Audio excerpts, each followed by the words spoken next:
What's going on, everybody? Today we're going to discuss some use cases of blockchain that extend far beyond just currency and speculation. First one I'd like to bring into is real estate ownership. Think of the way that we currently do real estate nowadays. You go and look at a property, you go to try to purchase it, but then there's this 30-day closing window, not just for the financing, but also because you have to go through some sort of title company. That title company is a centralized authority in which they look up that the seller actually owns the property and that there's no liens against the property. It's an incredibly bureaucratic system that is so outdated. What if we could then have home ownership correlated to some sort of non-fungible token or NFT that's stored on a blockchain technology? In fact, it's easy to look up who owns that property. You can set up a smart contract, a series of steps that are met, and once met, there's a transfer of value. Dollars, title, that gets transacted once the smart contract steps are met. Think of medical records. Today, most medical records are stored in some sort of paper file in some lost cabinet in some hospital. You go to another hospital or something terrible happens to you on a trip, you can't really pull up your medical record. However, what if you could store bits of that medical record across a network of computers to be HIPAA compliant, so that if you were to hack one computer, that small fragment of information wouldn't tell you anything about that medical record. However, with the right combination of a public and a private key, you could access that medical record anywhere in the world. And to make it even more secure, rather than just having a password, maybe have some sort of biometrics that can access this record and the aggregate of all this information. Obviously, the biggest roadblocks here are the HIPAA compliancy, and there's a lot of legacy incumbents in the system. Not a lot of hospitals are going to want to adopt a model like this, so bravo and kudos to the person that tries to pursue this type of a project. Think of the way that we vote nowadays. I mean, you look at media titles and it's ridden with voter fraud claims all over the place. Every state has a different process in which they do voting. I even remember a day in which Florida, they had to recount the votes because they couldn't tell if they actually punched through the holes or not. What if every person had a unique public and private key address to verify who the individual was in the ecosystem? Blockchain, being a timestamp append-only log, could be used in order for you to append the log for whichever vote you wanted.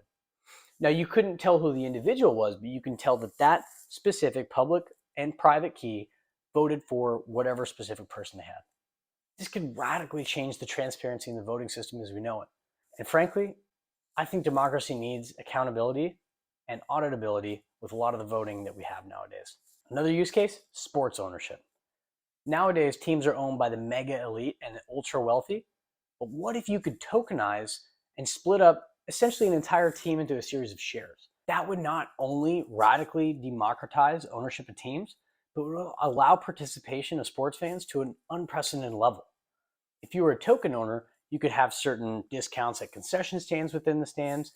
You could vote on things like team jerseys, especially the home team jersey, and you could participate in any sort of voting that comes with the team itself. Chili's is a really famous project that's working on this, and it's worth checking out if this is something that you think is interesting. Supply chain. This is an industry that can enormously benefit from blockchain technology. Think of the way that you and I buy products today. We go to the store, we see a label, and if it's a brand that we trust, that's all we have to base the product off of. However, you really don't know where it's made or how it's made.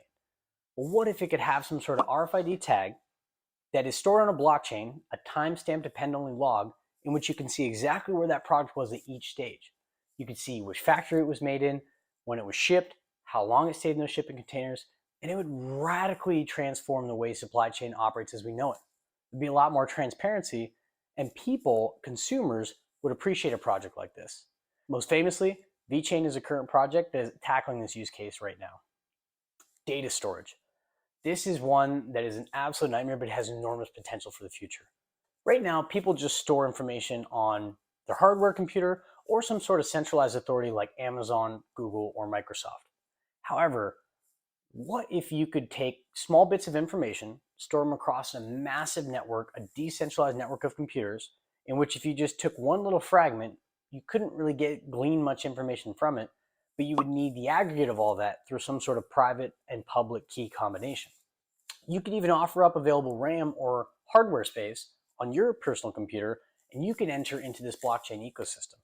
You could get some sort of tokenized reward for giving up this RAM or this hard drive space, and other people can utilize it across the world. This is a project that sounds like something you'd be interested in. Storj, STORJ, is one that's currently trying to tackle this right now. Full disclosure, I'm not sponsored or affiliated with any of these projects. These are just things that I find interesting. In closing, I wanted to give you something beyond just the speculation and all the things you see throughout the media. I think blockchain is going to radically transform the way that we transact value in society. Blockchain has an enormous amount of use cases, and I hope to just offer you some insight into what some of those use cases may be. If you like hearing about these use cases, smash that like button, comment below, and give me feedback so I can make better videos to better suit your needs. Give me a subscription, and I'll pump out more videos like this. Thank you, and I'll see you around in the next one.